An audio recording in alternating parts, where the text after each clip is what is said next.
Welcome to Poland Daily History with me, Nicholas Richardson. In this episode, we will discuss how Poland decided to ally with Ukraine and together push the Red Army as far back as possible. In this episode, we will discuss the Polish-Ukrainian Kiev offensive, followed by the Russian reversal and advance on Warsaw. The Ukrainians contributed with a couple of dozen of thousands of soldiers, and the Poles and Ukrainians together marched east, taking control of Kiev in the spring and summer of early summer of 1920. But quickly, fortune reversed. The Russians or the Soviets, they had managed to defeat some of the white armies in the Civil War, and were now able to focus on the Poles, transferring enormous amounts of troops to the Polish front and started pushing them back. The command, the political commissar, was Joseph Stalin. Another army had been advancing through Belarus and was closing in on Warsaw in the north. And they had telegraphed Stalin that he needed to come to aid them and take Warsaw. However, Stalin was thinking about political benefits. He didn't want to play the second violin, so to say. So he was more focused on taking the city of Lviv, and he kind of ignored this order to come to the aid of the troops that were gathering on the outskirts of Warsaw. So once the Russians did attack Warsaw, they had overextended supply lines. They didn't have the necessary backup from the south, and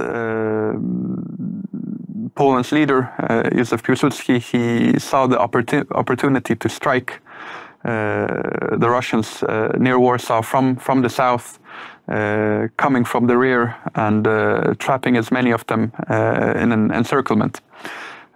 This is exactly what happened after some heavy battles just on the outskirts of Warsaw, the fields of Rashen, for example. The Poles really, you could say, threw the kitchen sink at the Russians here. Everybody came out. Female volunteers, young students. They were really responsible for slowing down the Russian advance on the outskirts of Warsaw, while these huge Polish troops were gathering and preparing for this counter-strike. Once it finally came, you could say that August 15th is a key date. This is when it becomes apparent for the Poles that their plan has succeeded. The Russians are retreating head over heels. And it was simply such a crushing defeat that in the end the Russians tried to take up defensive postures by the Narew River, but there they were defeated a second time, and now it became clear that it was a full rout. So after a while, in October, it was clear that it was over. They had to sue for peace. The Poles at that time, they had taken large territories. They had taken, for example, the city of Minsk. They were close to other Polish areas close to the Berezina River, where famously Napoleon had suffered a great defeat as they were heading back from Moscow and were attacked when crossing the river. Those were areas with cities such as Bobruisk that had quite a large concentration of ethnic Poles that lived really as far out, you could say, east as possible.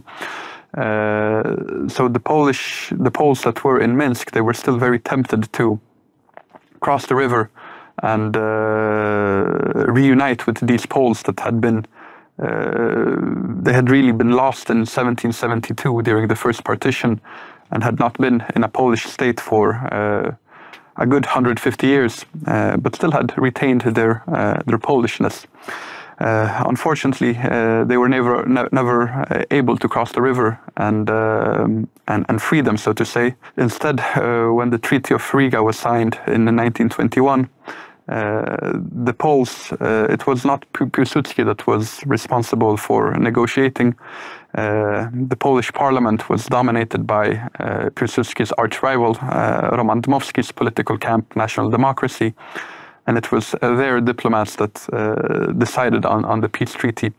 And they gave up those territories. They didn't ask for the territories near Berezina. They even gave up the city of Minsk that the Poles had held. They gave up the city of Kamieniec-Podolski in the south, this famous fortress that during the 17th century had seen so many battles against the Ottoman Empire, and also had a large Polish majority.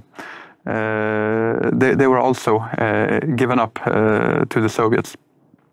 The diplomats that were negotiating for Roman Dmowski, they had a very different vision of what Poland was supposed to be compared to Józef Piłsudski. They wanted a smaller Polish state that would be more ethnically homogeneous. They thought it would be more stable in the long run. Still, they did aspire for some territories that had quite large populations that were Ukrainian, Belarusian, or Lithuanian. But they thought that they could only take as much as they could swallow, so to say, and they hoped to Polonize these minorities over time. Piłsudski had a different approach. He didn't really want to Polonize any of these ethnic groups. Instead, he wanted to create a large federation in which these other nations would have their own independent states, as was seen in his deal with the Ukrainians during the Treaty of Warsaw, in which the Ukrainians were promised their own state. However, they would be united in a federation that would have a joint foreign policy and a joint army that would fight together. Unfortunately, this is not what happened. Dmowski's vision was the one that won, and in the Treaty of Riga, any aspiration for independent states between Poland itself and what became the Soviet Union in 1922 was given up. Piłsudski, once the deal had been done, it said that he walked out to the Ukrainian delegates that were waiting outside, waiting for news, and apologized to them and said, "Gentlemen, this is not how it was supposed to happen." Unfortunately, since Poland was smaller, there were no independent states. These minorities over time also reacted against these Polonization efforts. Even though they would receive more freedoms than they had, of course, in the Soviet Union, it wasn't enough to satisfy their ambitions, and in the end, quite many of them turned against Poland, creating quite an unstable political situation in the country. Also, the smaller state was in no position to stand up to this Russo-German alliance that was formed with the Molotov-Ribbentrop Pact and the joint Soviet-German assault on Poland in 1939. If there would have been this federation created in 1921 with an independent Belarus and Ukraine, maybe even Lithuania could have been tempted to come into the fold. Who knows, especially in this alliance that Poland signed with Romania anyhow. But alas, it didn't happen. It didn't happen. And there, unfortunately, but it's worth talking about it next time, maybe. Alas, we must end it there. There we are. Very interesting, I think, canter through the course, looking at the First World War from a very slightly different perspective, certainly from those of us who have an experience of Western European history. A great opportunity for Poland to become an independent state once more after 123 years of partition. I hope you've enjoyed it as much as we have, and we look forward to seeing you next time on Poland Daily History. Thank you for watching.